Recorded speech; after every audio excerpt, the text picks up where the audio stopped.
Mr. Buffett, Mr. Munger, I'm Tim Medley from Jackson, Mississippi. We're glad to have you back, Tim. Tim, how many years have you come? This is my 11th. Good. They've been 11 great years. Thank you very much. At this meeting 4 or 5 years ago, you commented that money managers in the aggregate have not done better than various market indices, and you attributed this in part to the frictional cost inherent in an actively managed portfolio. I wonder if today you would update your thoughts on this, and do you think that this underperformance compared to index funds will continue? And then a related question, if the two of you were giving advice to a classroom of equity mutual fund managers, are there 2 or 3 things in particular that you would want to suggest to them? Yeah, well, I would say this. Money managers in the last few years since I've made that statement have not disappointed me. In aggregate, they have underperformed index funds, and it's the nature of the game. They simply cannot overperform in aggregate. There are too many of them managing too big a portion of the pool. And for the same reason that the crowd could not come out here to Exarban in the past years and make money in aggregate because there was a bite being taken out of every dollar that was invested in the pari-mutuel machines, that people that invest their dollars elsewhere through money managers in aggregate cannot do as well as they could do by themselves, creating their own index fund, or it'd be easier to have just to buy into an index fund. It's you know, they say in this world you can't get something for nothing, but the truth is money managers in aggregate have gotten something for nothing. I mean, they've gotten a lot for nothing, and investors have paid, and the corollary is investors have paid something for nothing, and that doesn't mean that people are evil. It doesn't mean that they're charlatans or anything. It's the nature. If you've got a $6 or $7 trillion or whatever it may be equity market, and you have a very significant percentage of it managed by professionals, and they charge you significant fees to invest with them, and they have costs when they change around, they cannot do as well as unmanaged money in aggregate. And it's the only field in the world that I can think of. Charlie will think of some others, but where the amateur, as long as he recognizes he's an amateur, will do better than the professional does for the people whose money he's handling. And therefore, if I were teaching this class or speaking to that class, I would probably tell them that for their own psychological well-being, they should probably leave the room. Charlie? Well, I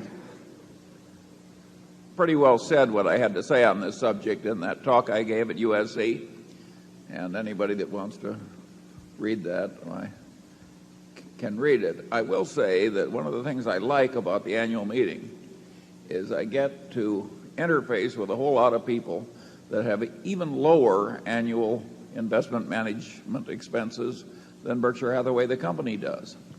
I mean, if you stop to think about it, we've got our costs almost to zero, and many of you have gotten it to zero. Yeah, Charlie and I would be glad to take any money management organization in the world that manages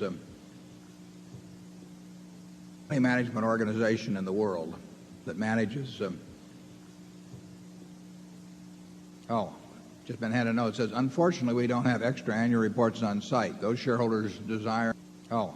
Just been handed a note. It says, unfortunately, we don't have extra annual reports on site. Those shareholders desiring one should call us or write. And one should call us or write. And we're also on the internet. You can run it off there. So I apologize for not having them on the here, but they're easy to get. Just dial 346-1400, and there's an annual report line, and you'll have one sent to you. We would be willing to take any money management organization in the world managing $10 billion or more And in the case of brokerage houses who have their brokers in aggregate handling $10 billion or more, and we would be willing to bet that their aggregate investment experience over the next 5 years or 10 years for the group that they advise will be will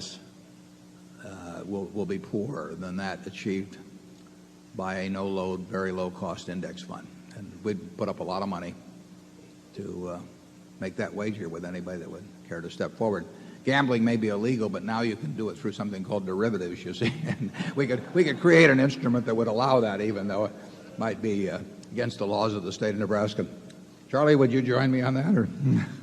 Well, I certainly agree with you. I always say that exactly 1/5 have to be in the bottom 20%. And there are certain fundamental forces at work here that but it is a very peculiar profession where you have to be in a state of psychological denial to shave in the morning if you do the work. I don't think that's true for a handful of investment managers. I think we know investment managers who add value, but it's a comparatively rare and small percentage. Yeah, we have identified in the past, even, I mean, on a prospective basis, not retrospective, managers who have added value, and there's a couple of them in this room. Well, and there's Lou Simpson of Geico. Yeah, well, he's one I had in mind. You know, you can do it. You can't do it with unlimited amounts of money, and a good record tends to attract money.